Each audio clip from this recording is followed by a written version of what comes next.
about tradition and culture. You know, something happened. I think it was abroad, and a family went to the beach, and the waves overwhelmed their 8-year-old daughter.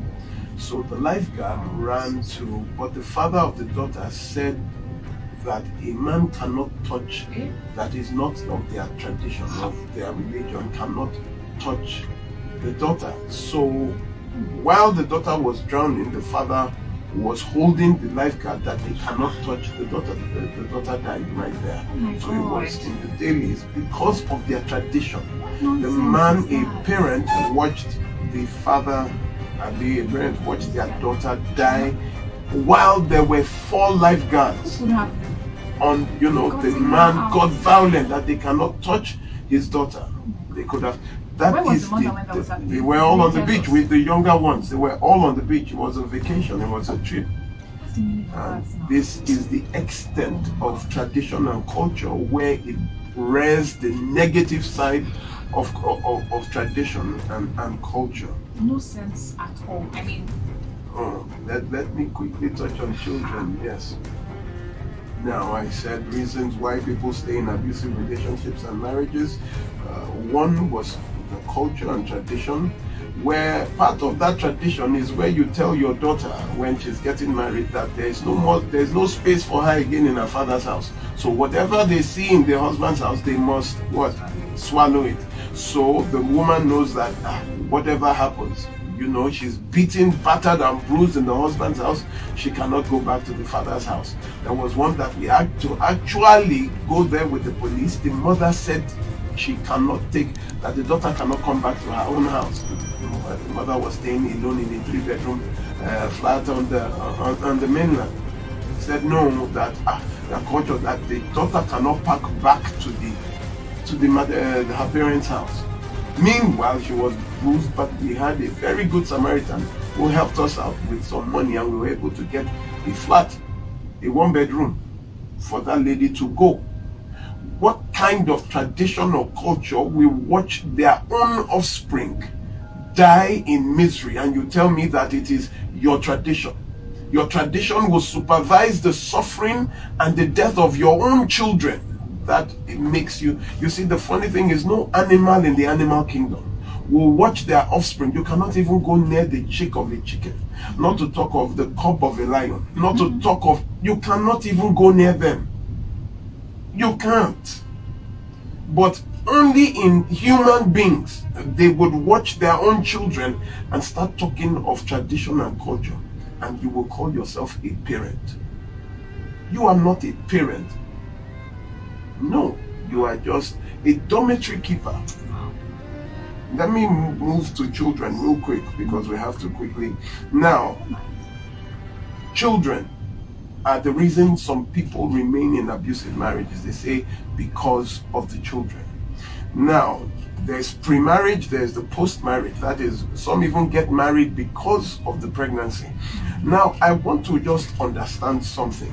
Because some people get married, a lady got pregnant, the family pushes her to go and marry the cause of the pregnancy. Now, a father is defined in the dictionary, in the verb, as the cause of a pregnancy. The father is the cause of a pregnancy, and the mother is the carrier of the pregnancy. So, in all definitions of pregnancy, father and mother, there is no interpretation that makes a father a husband or makes the mother a wife. There is no interpretation of the word father that you will see husband. There is no interpretation of mother that you will see wife. So the fact that a person gets pregnant does not automatically make them husband or wife. In fact, if you would ask some women or you ask some men, they don't want to marry her. It just happened. But if you ask them, is this the person you want, they will tell you no. So why do you now force people because of pregnancy to marry? And then the person marries someone he does not like. What do you think will happen? The foundation of that marriage is, I don't like the girl. This is not the person I want to marry. We're just in a relationship, or it just happened. Everybody has made a mistake one point in time, but you push them and make that mistake a lifelong commitment. When they are sleeping, they wake up, they look at the person they are laying. Do you know the torture? You are looking at this person early in the morning, and in your mind, that is lying down next to you, in your mind, you are like, if not for this pregnancy, I would never have married this woman. I would never have married this man. And you continue like that for the rest of your life. When will you not kill the man? When will you not kill the woman? Since it is death do us part, so if she dies, I can be free. Then you are in a marriage, and what you did not see while dating, you did not see the person as a violent or an abusive person, you now start seeing in marriage. And then, because you have married, and probably you have given birth to a child, you are like, I'm going to endure this because of the child. Now, this is the mistake we make. When you look at abuse and abusive men and women, there is conclusive evidence due to research that abusive men are men that have seen their own mothers being beaten by their father, an intimate partner, or a family member. So abuse actually begets abuse, because that is how they were raised. Now I tell you that abusers are not born, they are raised. They are trained because they are kept in abusive homes, and then they learn abuse. So what you do by remaining in an abusive marriage because of the children is that you are actually raising your children to grow up to become abusive.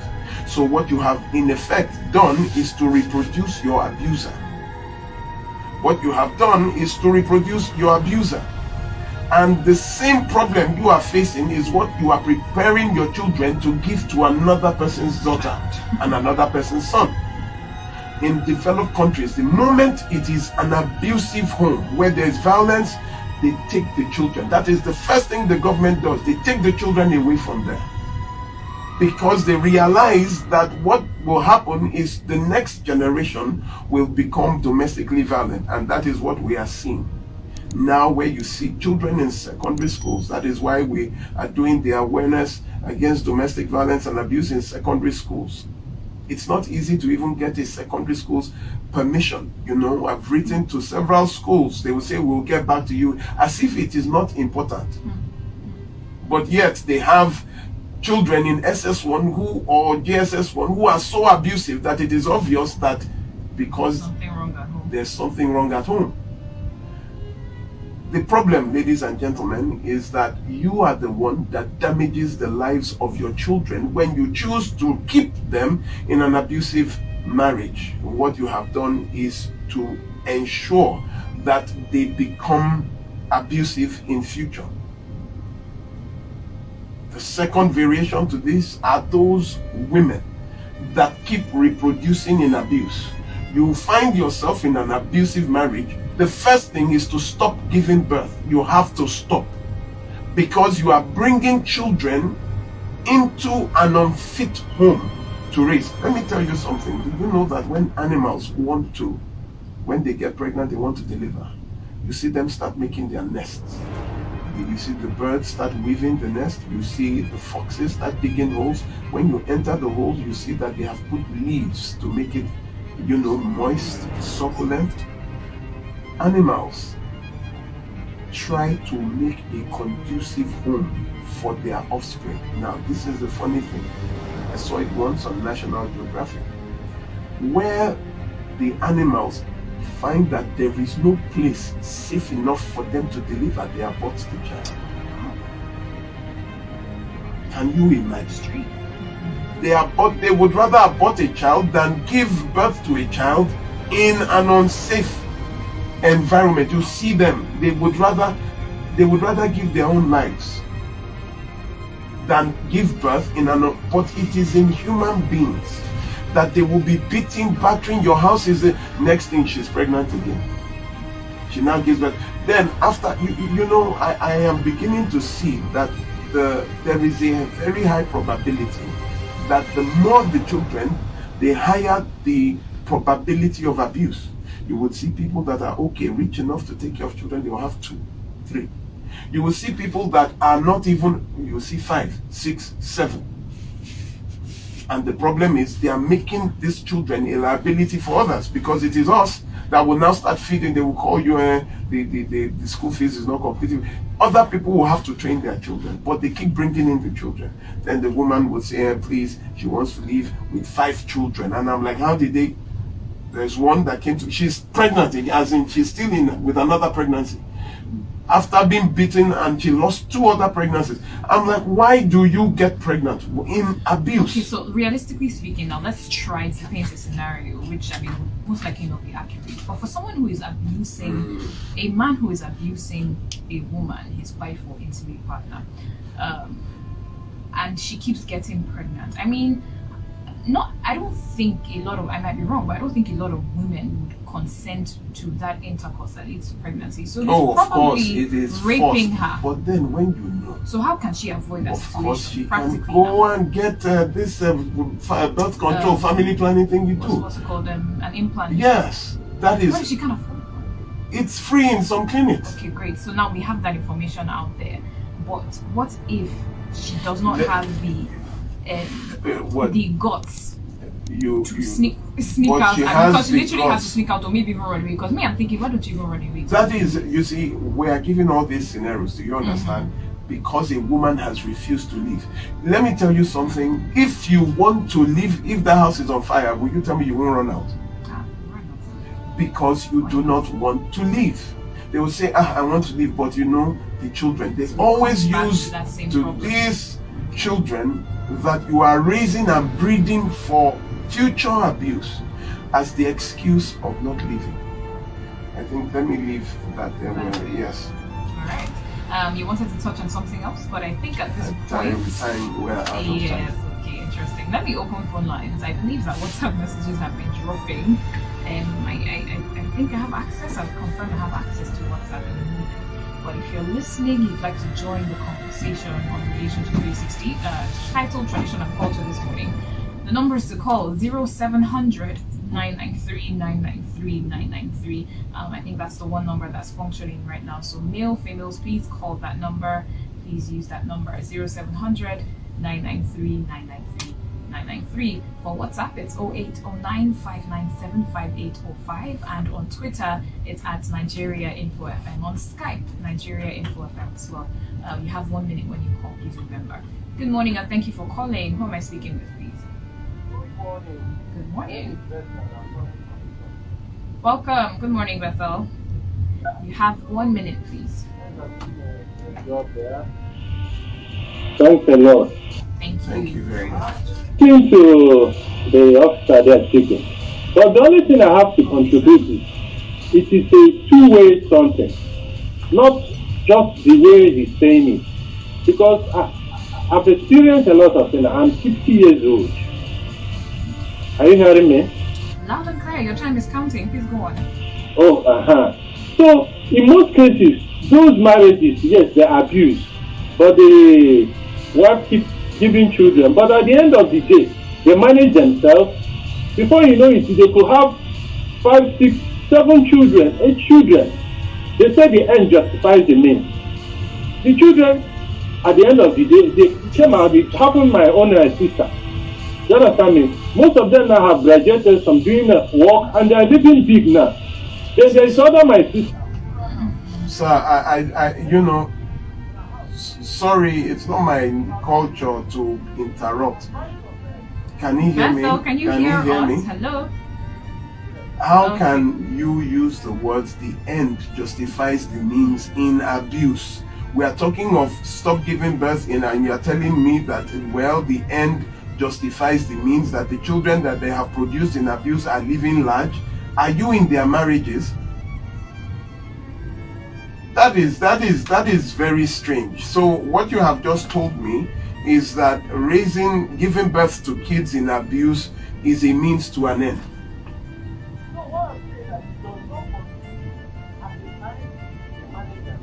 Manage what in?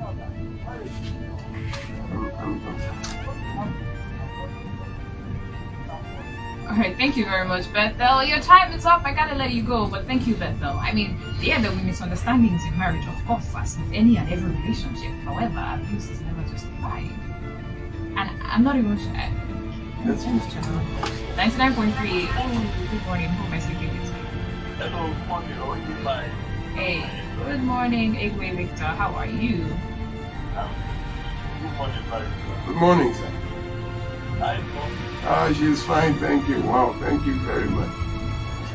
She's much better. Oh, You've it's okay. tried, thank you. It's okay. All right, Egwe Victor. 1 minute counting. Go on, please. Yeah. About that. Marriage, just like the last caller was saying, there is no point of trying to endure when you know you have what it takes to take an exit. Why should somebody advise us to look at the angle of end justifying the means? Okay, what of where the end which justifies the means is the death, which is always the implication of endurance in abusive relationship. When you know there is no way to continue, you don't need to continue to allow things that will hold you back, especially when we use children. If I leave, what happens to these children? Then, like somebody was saying it, my wife was asking me, what if at the end of the day the person dies in the marriage? Then what happens to the children that you are trying to protect on the cost of trying to stay because you don't want anything to happen to them? The best thing is to look for an All right. Thank you, Egwe Victor. Thank you very much. Thank you very much. Thank you. Thank you so much. very Regards much. to your family. I Thank hope you your health very is much. well too. See, I told you that between January and March this year, we had lost 64 women.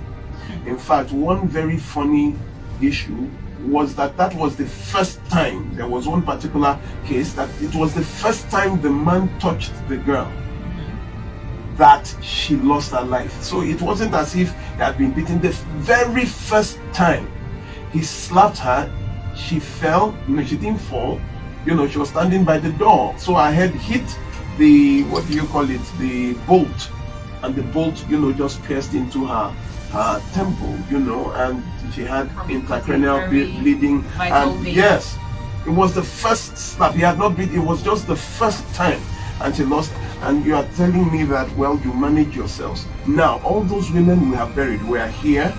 You were here when Osinachi's case happened. She has 4 children. Where are the children today? You saw her sister, her twin sister, still coming on air asking for support to raise the 4 children because the family cannot. So, of what use is staying in a marriage because of children that soon may lose the mother or father to domestic violence? Or they grow up to become the very violence they were raised in. Alright, another call. This one is coming in from Skype. I mean, I can see your name, but in case you want to remain anonymous, do you want to tell us your name and where you're calling from? Good morning. Welcome, hey, Damian. Mr. Damian, how now? Oh, fantastic. Good to hear you. Alright, Damian, 1 minute, please. You just said it all. The truth is, our people, if there is anything that kills us more than religion, it is tradition and culture. Imagine the story talked about the Igbos and the Osu people. We are quick to jump at every other tribe who are against Igbos, but within the same Igbo tribe, look at how tradition has eaten deep, something that nobody even knows where this tradition has actually come from. Probably where it came from, people had little exposure, little enlightenment, and they have passed on this negative tradition to the next generation. And people that practice it, they go to religious houses, yet we still discriminate. It's really, really bad. If we can start doing away with this kind of tradition, maybe we start seeing the headway in our general life. Thank you very much. Thank you so very much. much, Damian. Thank Yes, you. sir, Damian. Let's see what we have next. WhatsApp, I'm coming to you in a moment. 99.3, good morning. Who's on the line, please? Your name is Omo. Alright, I hope you're safe. Go ahead, please. You have 1 minute. Hebrew tradition, because you mentioned it. about it. Like when I got married in Lagos, nobody knew I was there. But something keep on reoccurring. Okay, I called my dad. So see what happened. He said, I need to bring back the lady. You know why? When I stay with my grandfather told me that it's two ways. Man must not cheat. If a man cheats, you add more problems, you add suffering, you double your suffering. If a woman cheats, This is an infomercial. the woman, that is our, the woman will speak on his own. So, if the men will always go to the woman, but the man. All right. So, can I ask a question, sir? Can I ask a question? Can you hear me? So, what is the suffering that will be doubled? What exactly is the nature of the suffering if a man cheats? Yes, that means whatever he puts his hand on prosper, it go down, but you can't know. Because he cheats, he will be ruined. Okay. And then when the woman cheats, what happens? When this man cheats, he will be attacked by his father. His father, when he goes in the house, he was happy. But he did not cheat because I did not take her home. Sir. What particular tradition? Then after how many men have slept with her? Before marriage or after marriage? You know what? And how many women I have has to let been you go, this is- because we need to go on a break. this is We'll be back. Stay amazing. with us.